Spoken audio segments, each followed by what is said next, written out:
It started with a single declaration. Governor Gretchen Whitmer stepping up to the podium and announcing a state of emergency in Michigan. Her words weren't just a political gesture. They were a blunt warning to millions of Americans that life as they knew it was about to change. 20% of our economy is tied to the auto industry, she reminded her constituents, and the auto industry depends on a steady flow of goods from our largest and closest trading partners. Those words carried weight. In the past month, Americans had witnessed something they hadn't seen in decades. Gas price wars erupting across the Midwest. Long, dry lines of cars wrapped around gas stations.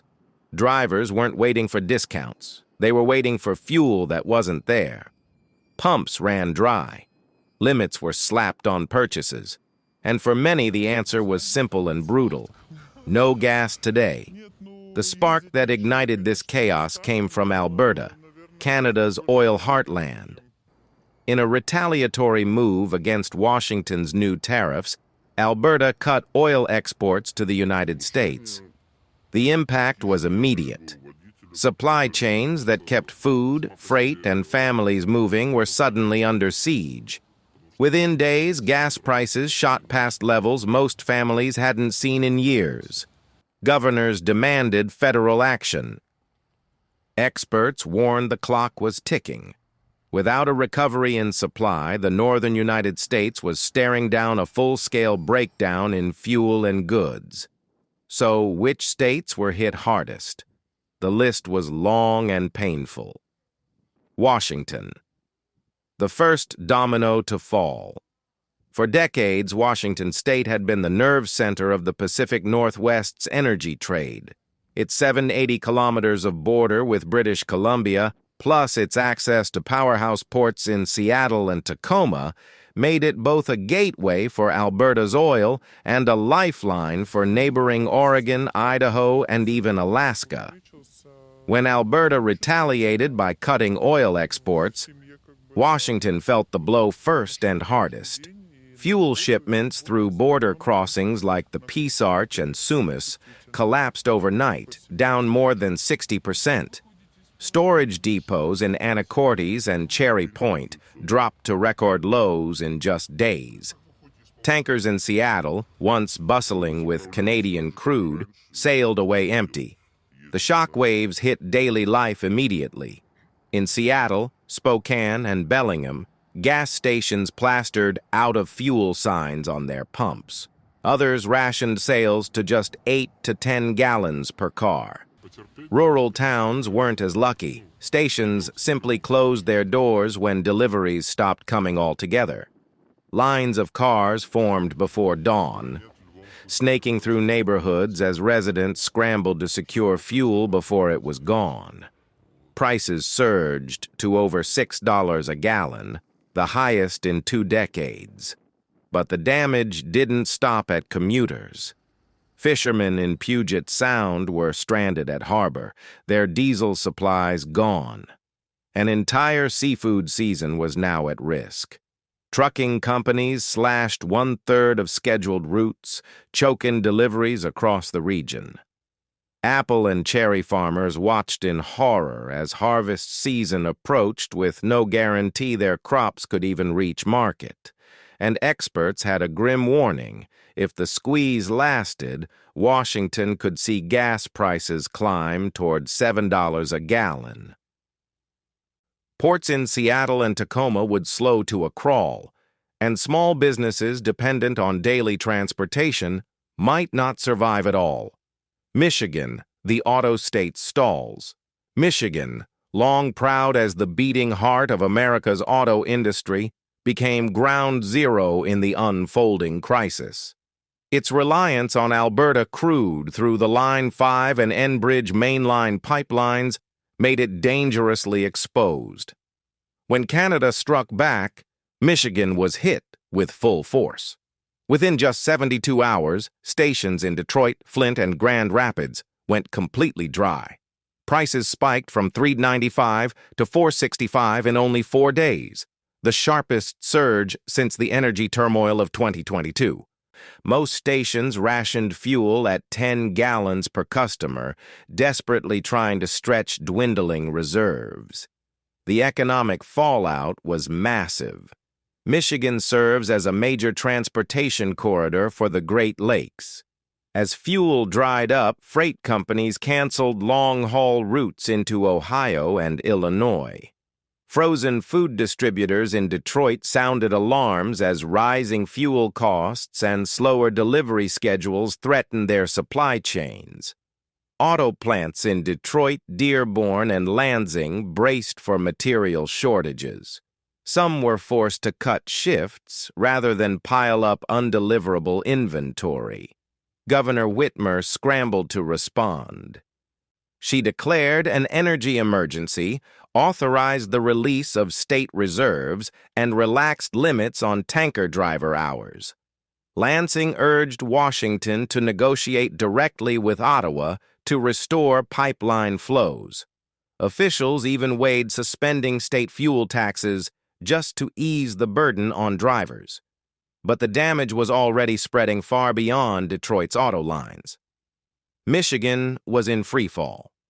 New York, scarcity along the St. Lawrence. While Michigan's auto industry staggered, New York's northern border communities were collapsing under their own fuel shock. Along the St. Lawrence River, counties like St. Lawrence, Jefferson, and Franklin had always leaned heavily on shipments from Quebec and Ontario. That lifeline vanished in a matter of days once Alberta slashed exports. Small towns became hotspots of scarcity almost overnight. Gas stations in rural communities shut down entirely or restricted operations to a few hours a day just to conserve what little supply they had left.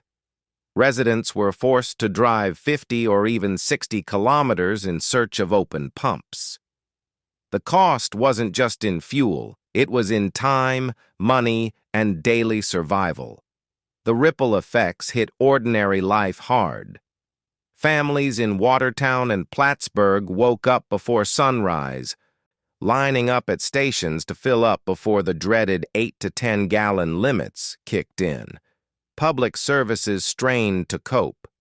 Emergency vehicles were given priority access, but city buses cut routes and freight carriers canceled schedules. The economic pain was sharp. Prices soared by more than 30% in a single week, averaging above $5 a gallon statewide. In border towns, rates climbed higher still, between $5.30 and $5.50. Numbers not seen in years suddenly became the new reality. Minnesota. The Midwest. Buckles. Deep in the Midwest, Minnesota proved that even states with strong economies weren't safe. The state's reliance on Canadian crude through Manitoba and Ontario made it particularly vulnerable. Within days, shortages spread across Minneapolis and beyond. Major gas chains, BP, Holiday, and Speedway, announced rationing. Customers were limited to 10 to 12 gallons per purchase. In Duluth, local officials introduced rotating refueling schedules, where entire neighborhoods were only allowed to fill up during certain hours. By 5 a.m., lines of cars already stretched down city blocks, waiting nervously for their turn at the pump. Prices spiked with terrifying speed, up more than 25% in just 1 week. Statewide averages approached $5 per gallon, while rural and suburban areas broke through the 5 or 20 mark. The human response was immediate. Families consolidated errands, canceled trips, and turned to remote work just to cut down travel. Trucking companies reported operating costs surging by 30 to 40%. Farmers in Stearns and Nobles counties faced a devastating reality. Without affordable fuel for tractors and grain dryers, entire harvests were at risk of being lost. Governor Tim Walz urged residents to conserve fuel. to use it only for essential purposes, while pleading for alternate supplies from the Gulf Coast. But experts warned, even if imports came, prices would remain painfully high for weeks. Without Canadian flows, Minnesota was staring down a prolonged crisis that stretched from farms to freight to the most basic household routines. North Dakota, an oil state that still ran dry. At first glance, North Dakota looked like it might escape the storm. The Williston Basin is home to vast oil fields, and the state is often associated with energy abundance. But the reality was far different. Most of North Dakota's crude output gets shipped elsewhere, while its refined fuel supply relies heavily on Alberta and Great Lakes refineries. Within just 48 hours of Canada's export cut, the cracks showed. Stations in Minot and Williston began rationing at 10 gallons per vehicle. Small-town stations closed by midday when promised deliveries never arrived.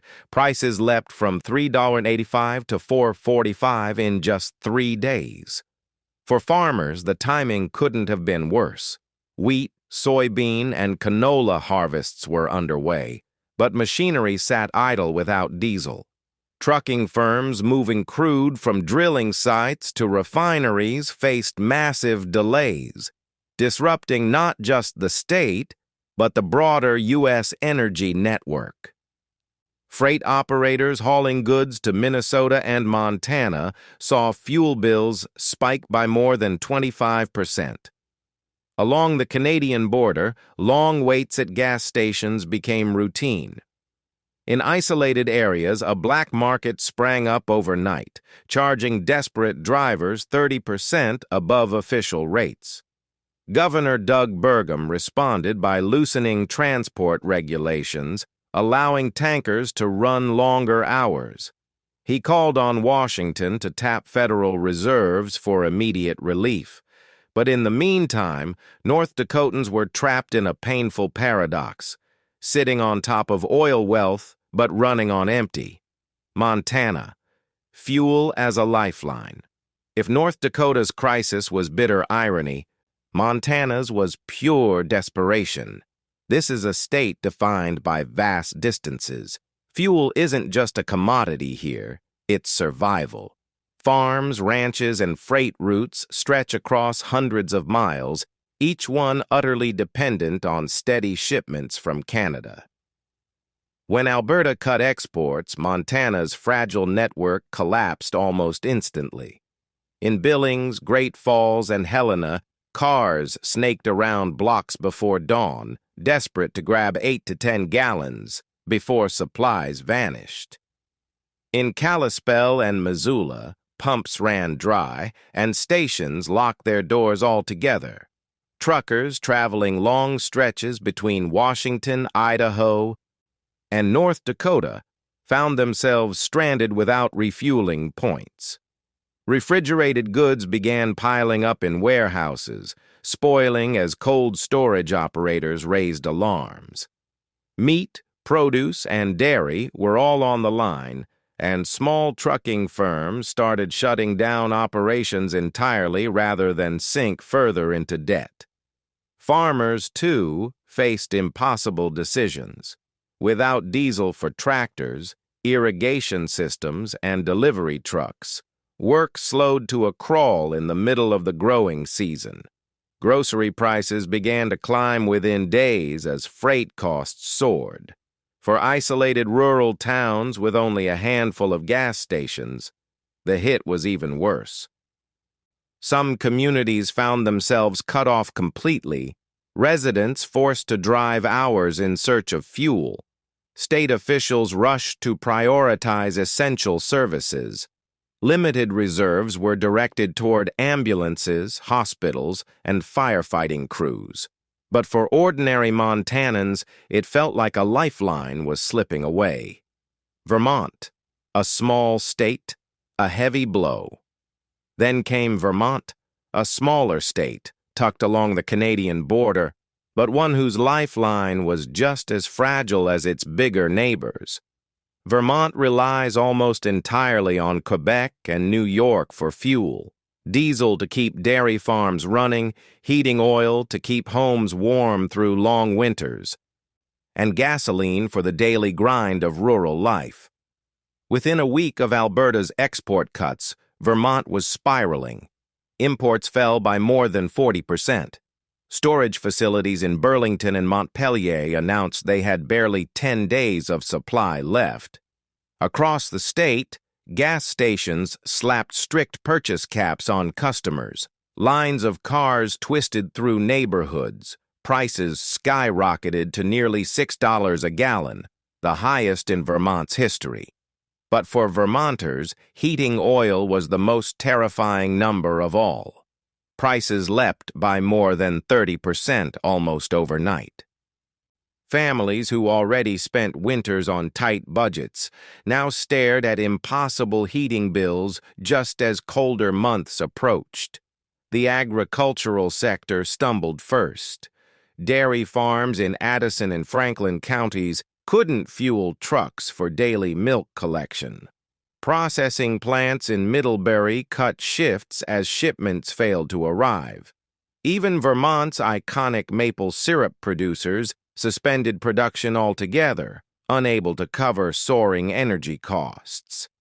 For a state whose identity is tied so closely to its land and its farmers, the blow was almost existential. A national emergency unfolds. What began as a tariff spat had now exploded into something far bigger. A national emergency stretching across state lines, across industries, and into the daily lives of millions. Governors from coast to coast pleaded for federal relief. Emergency reserves were drained at alarming speed. Tanker driver hours were extended. Desperate bids for foreign oil poured out of Washington. But none of it could replace the steady, predictable flow of Canadian crude that had fueled America for decades. And the longer the standoff dragged on, the darker the warnings became. Analysts said prices could blast past historic highs. Entire supply chains might seize up. Farms, factories, freight, and families were all staring into the same storm, a fuel crisis with no clear end in sight. In Washington state, families lined up before dawn, fishermen stayed tied to their docks, and apple farmers wondered if harvests would rot. In Michigan, the auto plants that once symbolized American strength cut shifts and counted their dwindling inventory. In New York, small towns rationed fuel by the gallon, while buses and ambulances fought for priority. Minnesota's harvests hung by a thread. North Dakota's oil country turned to black markets. Montana's ranchers faced isolation. Vermont's families feared freezing homes in winter. Everywhere, the story was the same: lines, rationing, and fear. The countdown experts warned that the crisis had already entered a countdown phase. Emergency reserves could only hold out for so long. Prices, already unbearable, were still climbing. And while quick fixes were tried, foreign imports, state reserves, relaxed transport rules, none could replace the sheer volume of fuel once guaranteed by Canadian oil. The question hanging in the air was no longer just about tariffs. It was about survival. What happens to a modern economy when the pumps run dry? What happens to communities when fuel, the invisible thread tying food, freight, heat, and livelihoods together, is cut? If shortages became the new normal, the transformation would be brutal. Higher prices on everything from groceries to freight. Slower supply chains. Farms and factories forced to scale back. Small businesses shutting their doors. Families living under constant pressure to ration daily life. The retaliation from Alberta was never just about oil. It was about leverage, about testing how much America could endure when its most dependable neighbor shut off the tap. And the answer was clear: not much. A nation on edge. As the crisis deepened, governors from the hardest-hit states demanded urgent negotiations between Washington and Ottawa. Some called for suspending state fuel taxes. Others pushed for federal intervention on a scale not seen since the 1970s energy shocks. But for the people standing in line at gas stations or staring at $6 heating oil bills, politics was little comfort. What mattered was the here and now. Would there be fuel tomorrow? Would they make it to work? Would their crops survive harvest? Would their kids have heat this winter? The crisis, once measured in tariffs and pipelines, was now measured in hours spent waiting at pumps, in gallons rationed, in meals missed, in paychecks burned away by impossible commutes. It was no longer just an energy story. It was the story of a nation caught in the grip of its own vulnerability. And the haunting question remained: how far could this crisis spread? And what if this wasn't just temporary? What if fuel shortages, long lines, rationing, skyrocketing prices were about to become America's new normal? Normal?